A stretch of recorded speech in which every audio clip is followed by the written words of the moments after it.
But you know that those numbers would have been more impressive if Grady Sizemore was healthy in 2010. And Grady Sizemore joins us now from Indians camp. Thanks for taking the time. I think it's a question everybody in baseball wants to know, Grady, and that is, when are you going to be healthy enough to do the things on the field that made you a star?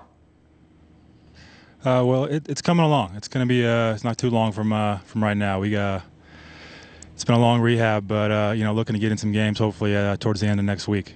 Hey, Grady, it's Dan Plesac. Any concern over the amount of time you've missed that you're going to be able to physically do the things that made you the great player that you were before the injuries? Not physically. I think there's going to be a little adjustment period as far as timing goes, and just getting used to playing every day. That's going to be a tough adjustment when you've been down for so long. But physically, I feel good. I feel strong, and just kind of excited to get back on the field. Grady, it's John Hart. It wasn't too long ago that you were one of the young emerging Indians. Obviously, you were there through some successful years. There's a lot of young players around camp. Tell me a little bit about what you see here with the young future of the Indians.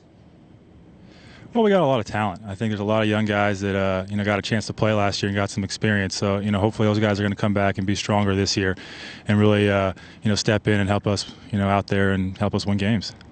Over the last few years, you watched big-time players, CC Sabathia, Cliff Lee, Victor Martinez, all get moved for a lot of young prospects. Do you have any sense that you may be next to leave Cleveland for an exchange of up-and-comers? I hope not. I like it here, and this is where I want to stay. Obviously there's a chance that could happen, but for me right now, I'm focused on getting healthy and getting back out there and just getting out, helping my teammate and producing. Grady Sizemore, get healthy and stay healthy. Baseball needs you. Yeah, thank you. Appreciate it. Before we talk in depth about our projected lineup for the Indians in 2011, let's talk about Sizemore a little bit here, Dan.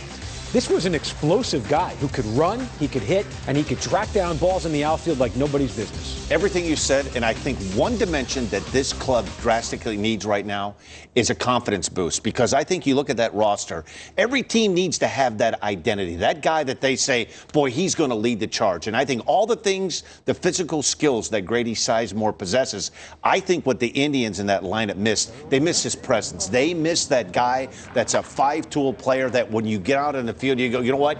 This guy, Grady Sizemore, has a chance to carry us for a week to 10 days at a time. Yeah, that's a great point. Again, the thing I've always liked about Sizemore is he's one of these guys that has a speed and power package. He can beat you with his legs, and he can also hit the ball out of the ballpark. He was missed last year, and if he doesn't start the season, which it looks like he won't, he's going to be missed until he does return. We're going to bring that lineup back up here, a projected lineup for the Indians in 2011. So no Sizemore, but you still have some